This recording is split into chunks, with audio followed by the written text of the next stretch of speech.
All right, we're diving straight into a threat assessment.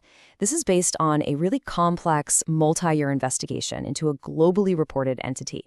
What we're going to do here is distill all that research and direct intel to outline who this thing is, what its game plan is, and most importantly, its critical weaknesses. So let's start with something you might have already heard of or maybe even experienced yourself, the Hat Man.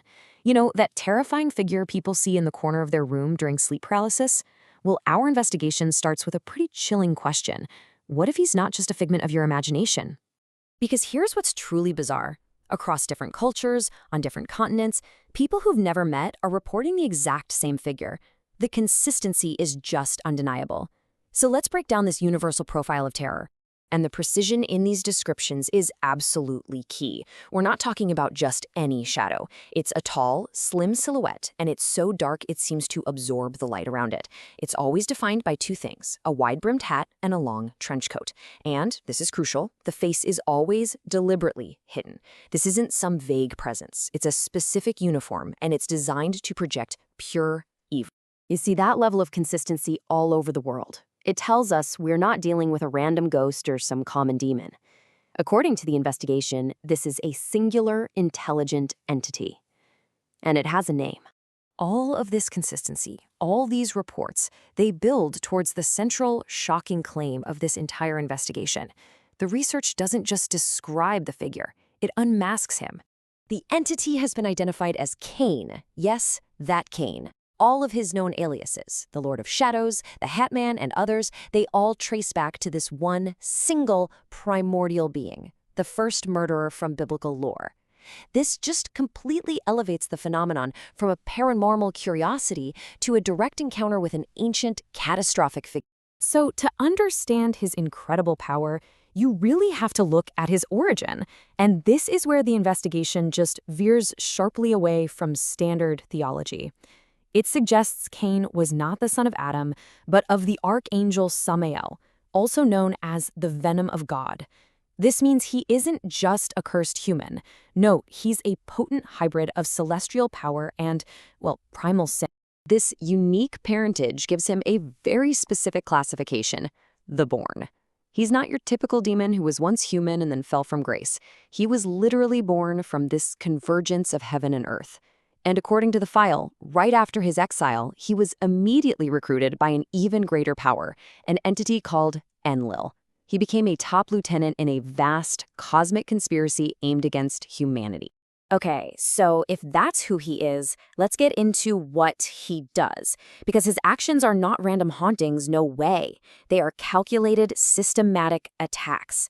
It's a form of psychological and spiritual warfare. His strategy is basically a three-stage process of breaking someone down. First, he uses mimicry. He might appear as a loved one who's passed away, or a friendly spirit, all to get you to lower your guard.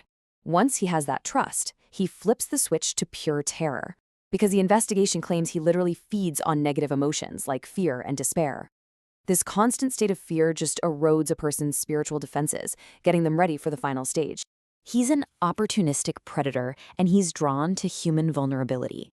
Places with domestic violence, or people experiencing deep grief or chronic stress, these things act like beacons for him. He also exploits altered states, from drug use or psychotic episodes. But his favorite, his most efficient gateway is sleep paralysis, that state where you're totally helpless physically, which allows him to maximize the psychological horror. Now, these individual attacks, they are not the end game. Not even close. They all serve a much larger and frankly apocalyptic purpose. He isn't just tormenting people, he is building an army. This quote is just chilling. It was documented during the investigation after Cain supposedly claimed the soul of an investigator's unborn nephew. It really shows you the personal, vindictive, and possessive nature of his recruitment. This isn't just about scaring people, it's about ownership. And he has a whole system for this. It's a recruitment protocol. He targets souls that are already predisposed to violence or have serious trauma. Then he marks them, amplifying their rage and violent fantasies to create a spiritual link. Finally, he harvests these souls, sometimes using human proxies who perform ritual sacrifices, to create what the file calls the corrupted. These are his demonic shock troops for an infernal army. But for all this immense power and this terrifying objective, the investigation uncovered a critical flaw, a deep-seated psychological weakness that's rooted in his very origin story. And this leads to a really fascinating paradox. I mean, how can a being like this, the literal archetype of the first murderer, have a vulnerability, a behavioral tic that just completely contradicts his predatory nature? Let's look at this case file they call the Jane anomaly. So, a woman involved in the investigation was threatened by an abusive ex-boyfriend, and the entity appeared. But instead of tormenting her, its first move was to lock her in a bathroom to keep her safe. Then it went out and physically assaulted the attacker. I mean, this is a complete 180 from his usual behavior. So what on earth explains this? The working theory is a powerful subconscious projection. The entity saw Jane and on some level identified her with his mother, Eve. This triggered this bizarre, twisted protective instinct rooted in his own foundational trauma of being abandoned and rejected by her. He's not just a monster. He's a being still acting out his original tragedy. And that, right there, is the key to his weakness. Understanding this psychological flaw isn't just some interesting theory. It actually forms the basis for practical, tactical countermeasures that you can use to disrupt his attacks. We can actually turn his own weapons against him. His power comes from his menacing anonymity, right? So you counter that by invoking his real name, Cain. He projects this powerful, predatory facade.